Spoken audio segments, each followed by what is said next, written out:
Last subject जिस पर सब टिप्स मांगते हैं that is maths.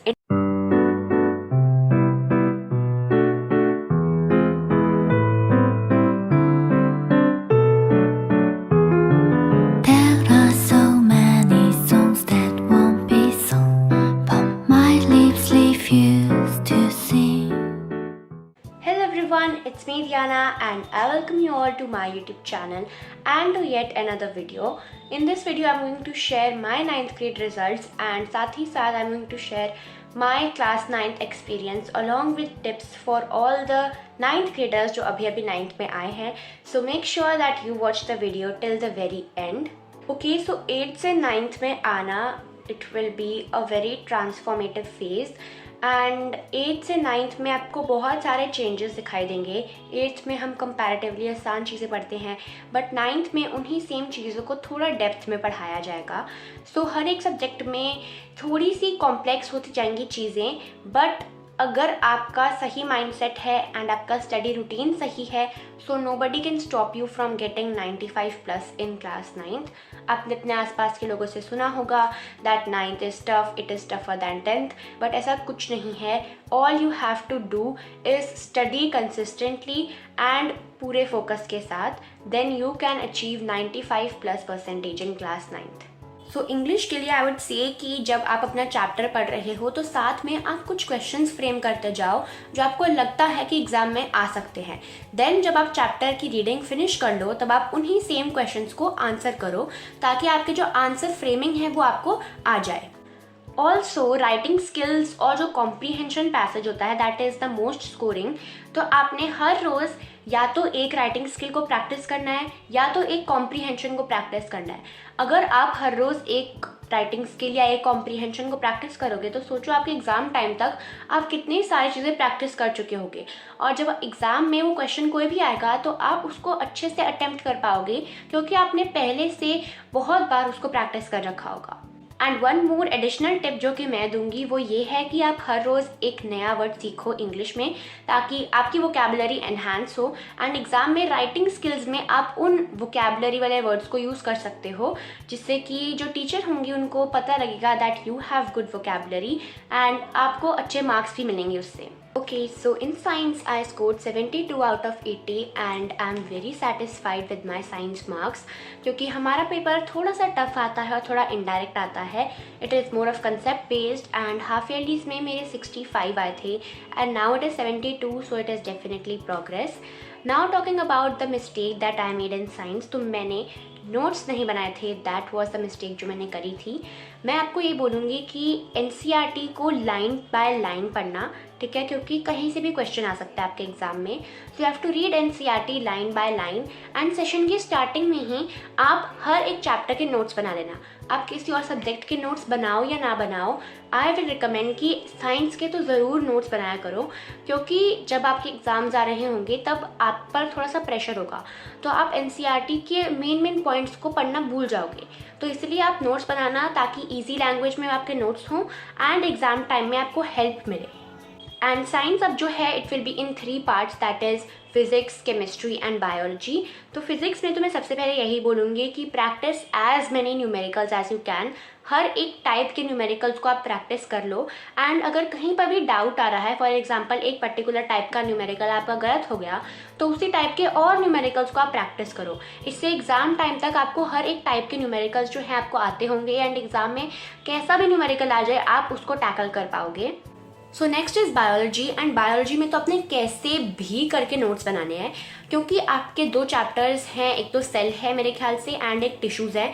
I don't know कुछ चैप्टर्स ऐड भी हुए हैं साइंस में और कुछ रिमूव हुए हैं, बट देखो सेल एंड टिश्यू तो आपका चैप्टर है 9th की साइंस में.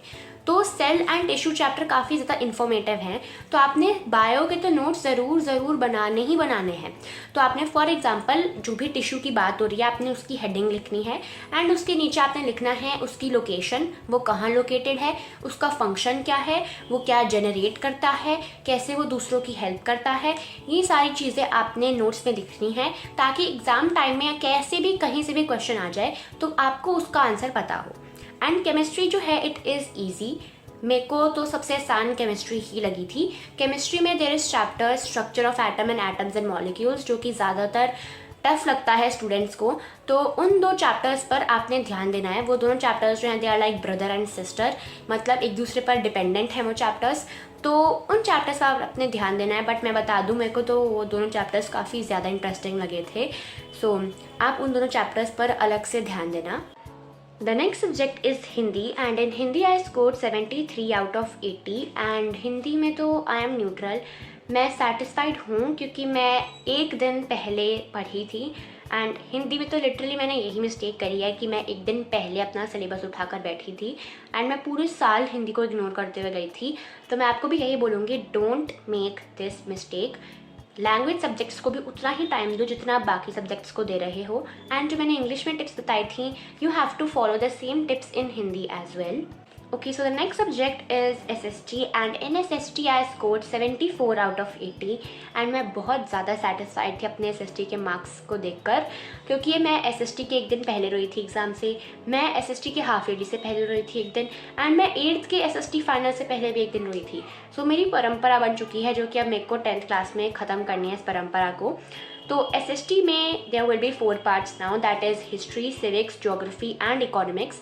इकोनॉमिक्स एक सब्जेक्ट ऐड होगा, and it is the most interesting subject. मेरे को तो काफ़ी इंटरेस्टिंग लगा था इकोनॉमिक्स। सिविक्स आसान है, इकोनॉमिक्स आसान है।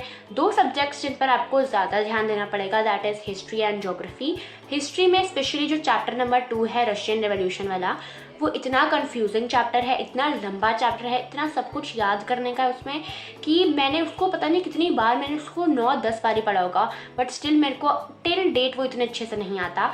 तो मैं आपको बोलूँगी कि उस चैप्टर को बहुत ध्यान से पढ़ना। एंड ज्योग्राफी में बहुत लर्न करने का है इस बार, लाइक ड्रेनेज चैप्टर काफ़ी ज़्यादा लाइक लर्न करने वाला है।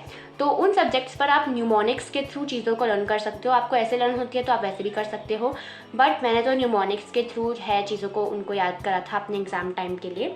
सो या now talking about additional subjects, तो मेरा जो एडिशनल सब्जेक्ट AI था, आपका IT भी हो सकता है या फिज़िकल एजुकेशन भी हो सकता है। तो मैं तो ये बोलूँगी कि एडिशनल सब्जेक्ट्स को भी लाइटली मत लेना। मैंने तो एक दिन के गैप मिला था मुझे, एंड मैंने उसी दिन पहली बार AI की बुक को खोला था। तो मैंने तो देखो यूट्यूब से ही 1 शॉट्स जो भी अवेलेबल थे AI के वो देखे थे। तो मैं आपको यही बोलूँगी कि आप प्लीज़ एडिशनल सब्जेक्ट्स को भी उतना ध्यान चाहे मत देना जितना आप दूसरे सब्जेक्ट्स को दे रहे हो, बट एटलीस्ट आप उसको महीने में 1 बार या हफ्ते में 1 बार देख लेना, ताकि एंड मोमेंट पर आप पर प्रेशर ना बने। And in AI I scored 49.5 out of 50, तो 50 भी मान सकते हो क्योंकि 0.5 नेक्स्ट नंबर पे शिफ्ट हो जाता है। So you can say that I scored 50 out of 50 in AI। The last subject जिस पर सब टिप्स मांगते हैं, that is maths. In maths I scored 77 out of 80, and मैं बताऊँ, मैं मैथ्स में मेरे हर बार से इतने मार्क्स नहीं आते। मेरे हाफ ईयरली में 50s की लाइन में आए थे, and that was a very difficult phase for me, but मैंने सोच लिया था कि मैं मैथ्स में कम बैक करके रहूँगी, एंड आई डिड। तो मैं बस यही बोलूँगी, मैथ्स में practice is the key. Practice as many questions as you can, but सबसे पहले आपने NCERT को अच्छे से प्रैक्टिस करना है। NCERT के जो एग्जाम्पल्स होते हैं उनको बहुत अच्छे से प्रैक्टिस करना है, NCERT की एक्सरसाइजेस को बहुत अच्छे से प्रैक्टिस करना है, एंड उसके बाद आपने रेफरेंस बुक्स को उठाना है, उसके प्रैक्टिस करने हैं क्वेश्चंस। जितने क्वेश्चंस आप प्रैक्टिस कर सकते हो उतने क्वेश्चंस को प्रैक्टिस करो। एंड एक और टिप मैं आपको दूंगी कि you make a mistake notebook, मतलब जब आप एग्जाम के लिए तैयारी कर रहे होगे तो कुछ क्वेश्चंस में आपने मिस्टेक करी होगी, और जहाँ पर भी आपने मिस्टेक करी होगी ना, उस क्वेश्चन को अपनी मिस्टेक बुक में नोट डाउन कर लेना, और एग्जाम से 1-2 दिन पहले आप अपनी मिस्टेक बुक को उठाना, उसमें जितने भी क्वेश्चंस जिसमें आपने मिस्टेक करी थी उनको दोबारा से प्रैक्टिस करना, क्योंकि जिस क्वेश्चन में आप प्रिपरेशन के टाइम मिस्टेक करते हो, ऐसी प्रोबेबिलिटी ज़्यादा हो जाती है कि आप एग्ज़ाम टाइम में भी उस क्वेश्चन में मिस्टेक करो।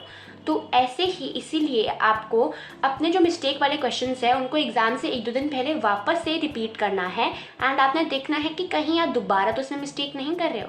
अगर आप दोबारा से मिस्टेक कर रहे हो तो उसको तो रेड से मार्क कर लो कि आपने इस क्वेश्चन को बार बार प्रैक्टिस करना है, एंड अगर आप उस पर दोबारा से मिस्टेक नहीं कर रहे हो, so well and good, you are prepared for your exam.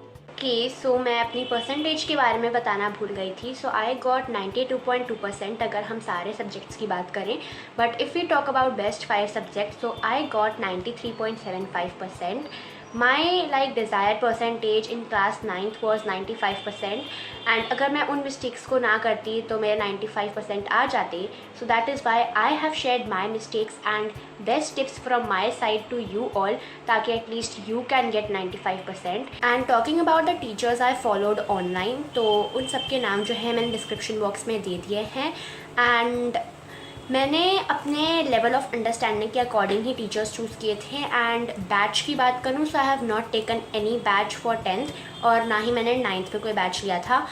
For example मेरे को कोई चैप्टर कंप्लीट करना है तो मैं बस क्लास 9th लिखती थी, उसके आगे चैप्टर का नाम एंड जो टीचर का मुझे लेक्चर चाहिए था उनका नाम, एंड देन यूट्यूब पे 1 शॉट्स अवेलेबल थे तो वहाँ से मैं सीखती थी.